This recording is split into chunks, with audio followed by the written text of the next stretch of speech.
the Regional Council President for Region 2. May I request, of course, the officers of the party who are present. Number one, of course, ang aming Vice President for the International Affairs who comes from Luzon as well, Attorney Lambino.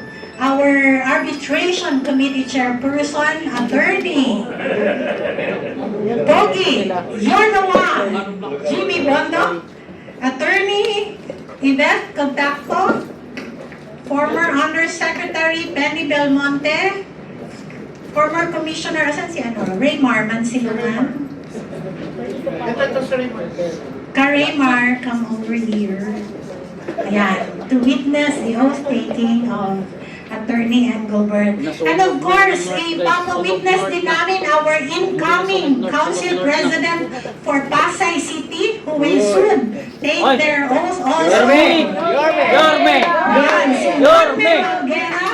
And the incoming also Secretary General of Pasay City, Bong Tolentino.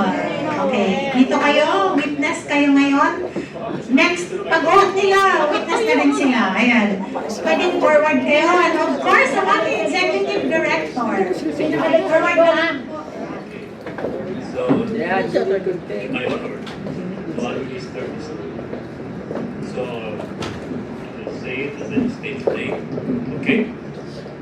Please raise your right hand and repeat after me. I, Engelbert Caronan, having been appointed as the Regional Council President of Region 2 the Regional Council President of Region 2 of the Partido Democrático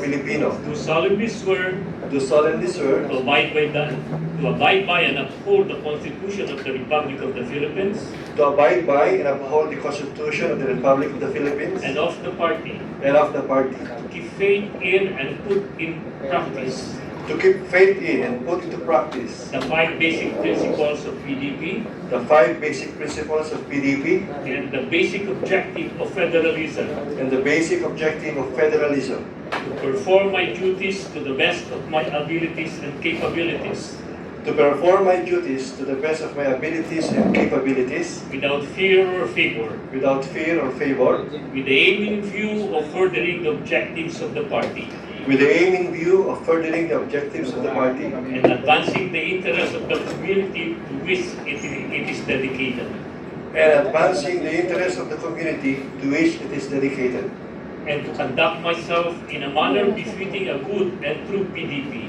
and to conduct myself in a manner befitting a good and true PDP, so as to bring honor and prestige to the party.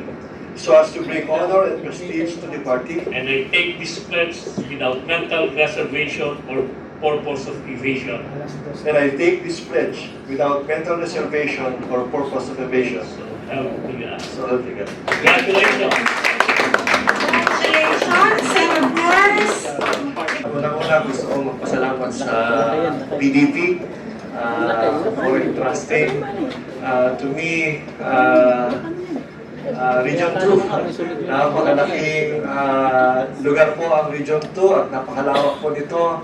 And I will try my best po na to advocate for and palawakin yung samahan natin sa Region 2. Alam po, hindi po lingid sa kalaman na lahat na siguro for purposes of PDP, isa na yung region na yun ang pinakamahirap na lugar.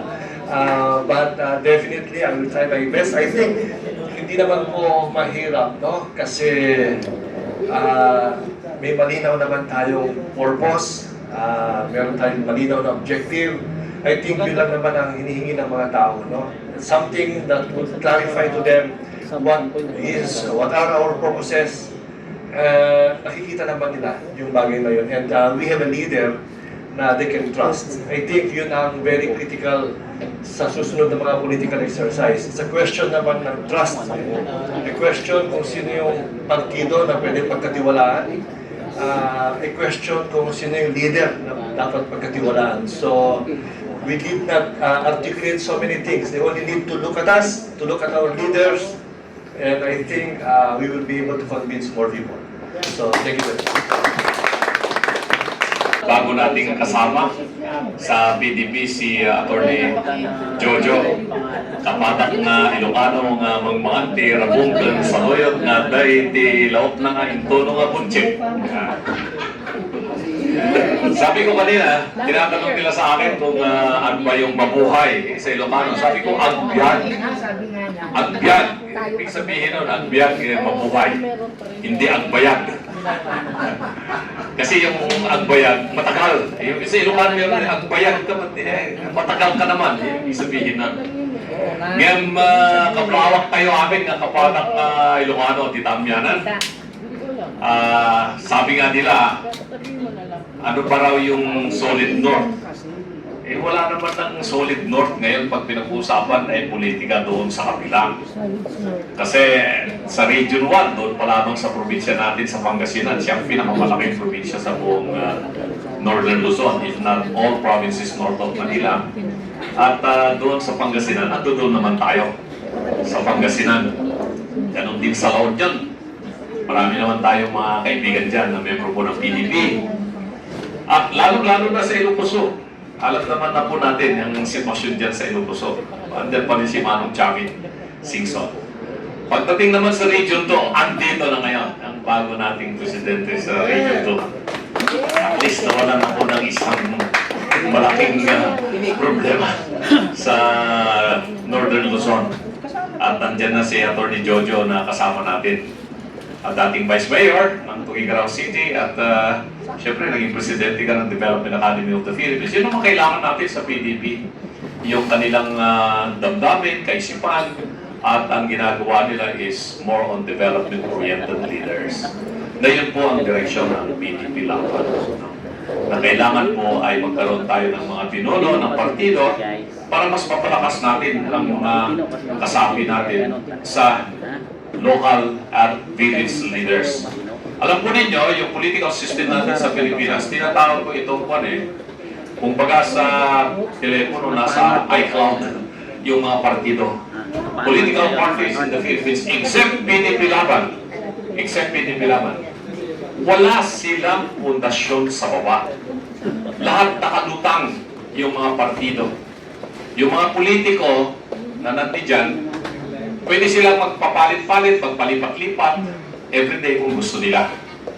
But not in PDP Laban. We'll make sure that PDP Laban will be steadfast in inculcating to everybody's mind and heart that once you become a member of PDP Laban, starting now, this year, and towards 2020 and thereafter, that you remain to be a member of PDP Laban, that you are proud to be a member of PDP Laban.